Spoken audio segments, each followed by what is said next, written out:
Hey guys, I'm Katrina. Buckle up for a new episode of KSM, where we dig into the deepest and darkest case studies America has to offer. Hi guys, I'm Mariah. Welcome back to our podcast where we will share a Supreme Court case study with you today. I'm Samantha, and today we will be looking at the Heart of Atlanta Motel versus United States of America. Okay, so I am so ready to dig into this one, and I think you will be too. Yeah, totally. Just the names give me an eerie feeling. Like, did this hotel break some people's hearts or what? This case didn't just break hearts. This case is set right in the heat of the civil rights movement, and the hotel was discriminating against African Americans. Oh my gosh, that's terrible. We deal with that problem then, and we still see it today. Oh, that's just awful, really. Tell me more. In 1954, the Brown v. Board of Education decision banned racial discrimination in public schools and other public buildings. Hotels and restaurants that were privately owned were not included in this ban, and they continued to refuse service to African Americans.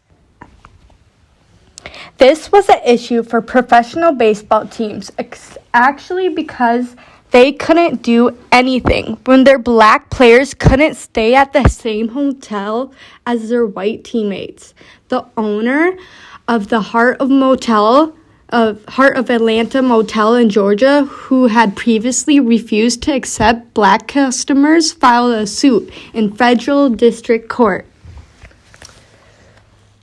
The Heart of Atlanta Motel was located next to Interstates 75 and 85 in downtown Atlanta, and 75% of their business came from outside the state, like these professional baseball players.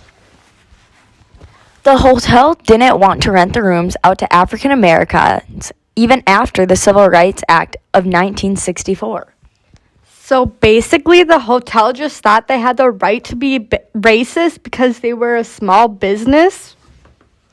The motel sued the government because they felt the Civil Rights Act was unconstitutional. But why? Yeah, they are clearly in the wrong. The motel argued that the Civil Rights Act was unconstitutional because they thought it violated the Fifth Amendment and it took the right to choose its customers to operate their business from them. They also thought that following the Civil Rights Act violated the 13th Amendment, which made slavery illegal, was subjecting black people to involuntary servitude. The 13th Amendment prohibited involuntary servitude because it compelled him to rent rooms to the blacks. The courts had to make this decision on whether the Civil Rights Act was infringing on the motel owners' constitutional rights. This decision will impact the future of racism and discrimination in hotels and restaurants. Oh wow, this is getting intense. The story really seems to one event impact the next. Yeah, can I have a drum roll, please? The court ruled against the motel because Congress has the right to remove local obstructions to interstate commerce.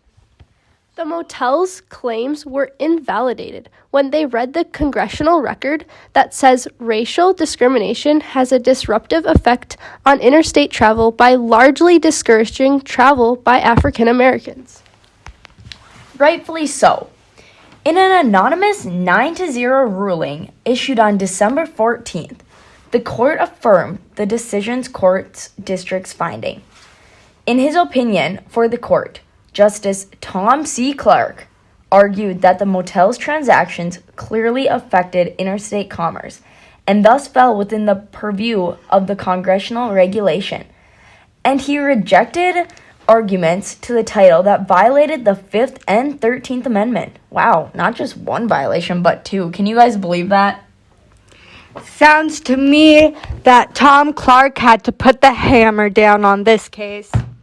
Yep, he sure did. It made major steps forward for civil rights.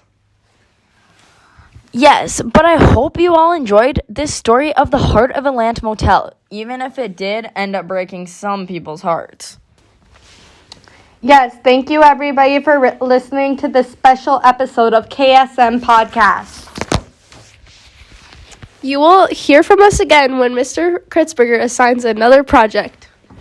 Goodbye, everyone. Mwah!